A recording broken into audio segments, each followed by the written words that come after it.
আসসালামু আলাইকুম ওয়া রাহমাতুল্লাহ। হামিদা ওয়া মুসাল্লি ওয়া মুসাল্লামা ওয়া বা'দ। দিনী ভাই এবং বোনের, আপনাদের সকলকে আন্তরিক অভিনন্দন মোবারকবাদ জানাচ্ছি। আপনাদের থেকে প্রাপ্ত জীবন ঘনিষ্ঠ জিজ্ঞাসার জবাব নিয়ে আপনাদের সামনে উপস্থিত হয়েছি।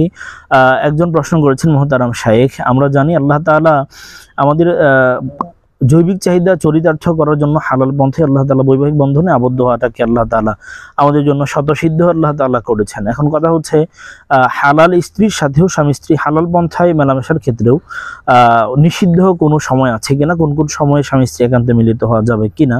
আমাদের দেশে অনেক ধরনের কুসংস্কার আমরা লক্ষ্য করি, আমরা শুনতে পাই।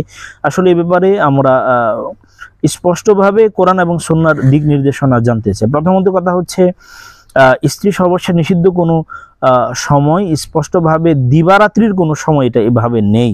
শুধুমাত্র হায়েদ নিফাসকালীন সময় ছাড়া, হায়েদ নিফাসের গোসল করার পূর্ব মুহূর্ত পর্যন্ত স্ত্রী সহবাসের বেশ কিছু আদব আছে, ওগুলা রক্ষা করা সুন্নাহ।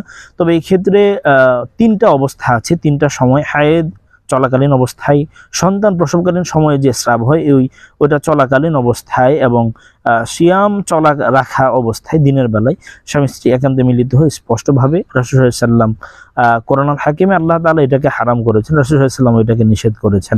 এছাড়া অন্য কোনো সময়, দিবারাত্রির কোনো সময় যদি ওইরকম আপনাদের অনুকূল পরিবেশ থাকে, কোনো ধরনের অসুবিধা নেই। রাসূলুল্লাহ সাল্লাল্লাহু আলাইহি ওয়াসাল্লাম বলেছেন, ইদা আহাদুকুম আ'জাবাতহুল মারআতু ফাওয়াকাত ফি কলবিহি ফালইয়ামিদ ইলা ইমরাতিহি ফালইউআকিহা ফাইন্না যালিকা ইয়ারুদ্দু মা ফি নাফসি। রাসূল সাল্লাল্লাহু আলাইহি ওয়াসাল্লাম স্পষ্টভাবে বলেছেন, তোমাদের কারো যদি কোনো স্ত্রীলোক দেখে মনে কিছু উদয় হয়, ওয়াসওয়াসা, তখন সে যেন তার স্ত্রীর নিকট আসে এবং তার সাথে মিলিত হয়। এতে করে তার মনে যা আছে তা কিছু দূর হয়ে যাবে। সহিহ মুসলিমের বর্ণনায় আল্লাহ রাসূল সাল্লাল্লাহু আলাইহি ওয়াসাল্লাম এই কথা বলেছেন।